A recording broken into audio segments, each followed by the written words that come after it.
ये पंजाब से जो लोग आकर के, जो आंदोलन जीवी लोग हैं, जो पॉलिटिकली मोटिवेटेड लोग हैं, वो दिल्ली में आकर के बैठते हैं, लेकिन वो इस बात का जवाब दें कि उनके प्रांत के अंदर कितनी फसलें एमएसपी पे खरीदी जाती हैं। हरियाणा आज चाय पर चर्चा में आप पहुंचे हैं के अंदर रजत जी के बुलावे पर। कैसे देख रहे हैं कि आज यहाँ पर लोगों ने कुछ समस्याएं बताई हैं और चुनाव काफी नजदीक है। देखिए, समस्याएं सुनने के लिए मैं यहाँ पे आया था और मैं इसी प्रकार से पूरे क्षेत्र के अंदर लोगों से मिल रहा हूँ, उनकी समस्याएं सुन रहा हूँ और कोशिश कर रहा हूँ कि कहीं ना कहीं उसका समाधान भी करवा सकूं।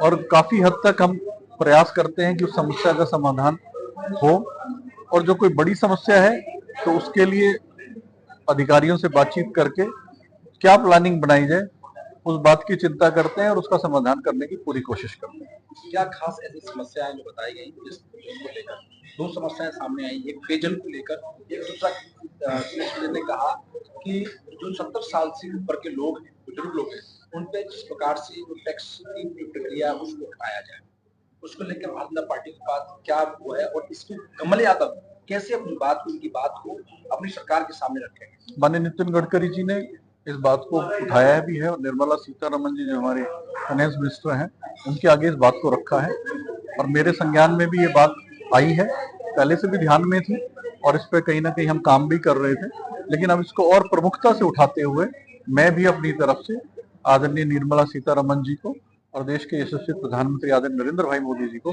अपनी तरफ से पत्र लिख करके इस बात की मांग करने की पूरी कोशिश करूंगा और इसका पूरा समर्थन करता हूं कि कहीं ना कहीं ये बुजुर्गों की, जो 75 साल से ऊपर के जो बुजुर्ग हैं, उनकी जो आय के अंदर जो टैक्स लगा है उस पर माफ होना ही चाहिए। आपने अभी एक बात और कही लोगों के बीच में कि हम बहुत सारे नेता लोग आप ऐसे हैं जो कि जहाँ ज्यादा वोट है उस तरफ भाग रहे हैं, लेकिन सेक्टरों की तरफ उनका ध्यान नहीं है। कमल यादव ने देखेंगे और उनके साथ लेकर आगे चलेंगे, उनकी समस्याओं को भी समझेंगे। मैंने ये नहीं कहा कि जहाँ ज्यादा वोटर है वहां भाग रहे हैं, मैंने ये कहा कि सिर्फ ग्रामीण क्षेत्र की तरफ भाग रहे हैं। आज आप देखेंगे कि कोई भी चुनाव की तैयारी कर रहा है वो सिर्फ और सिर्फ गांव की तरफ भाग रहा है।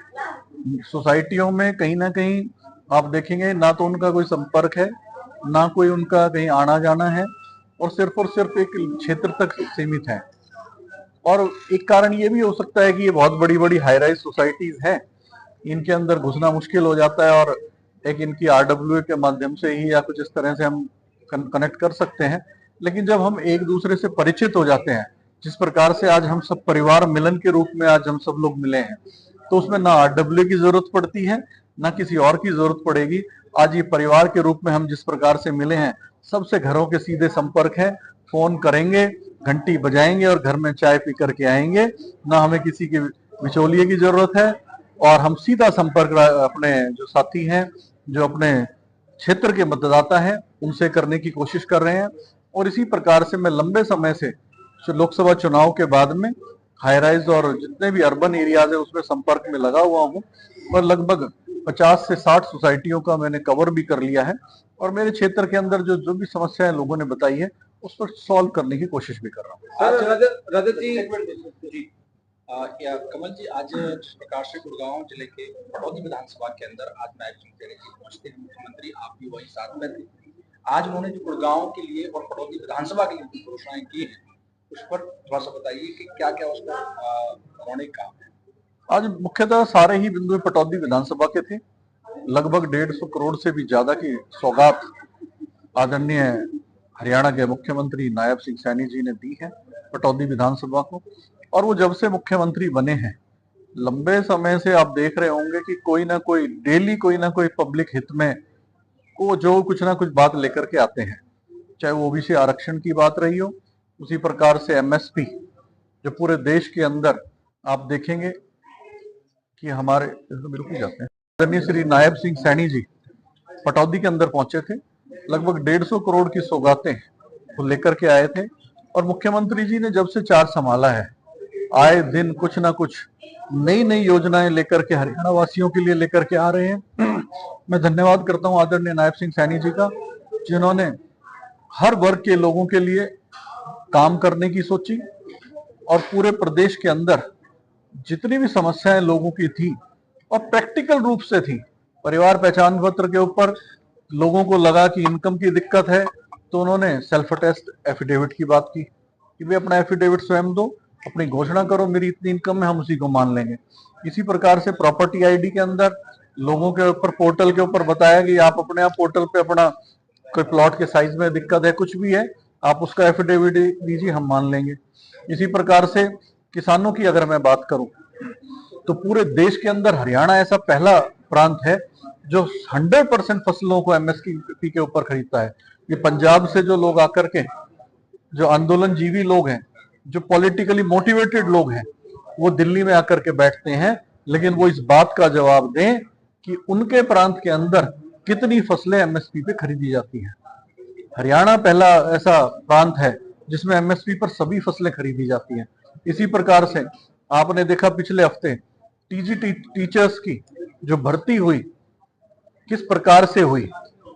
जब लिस्ट तैयार हुई तो मुख्यमंत्री जी के पास अधिकारियों ने फोन किया कि लिस्ट सर तैयार है, और मुख्यमंत्री जी का अगला वाक्य ये था कि बटन दबा दो।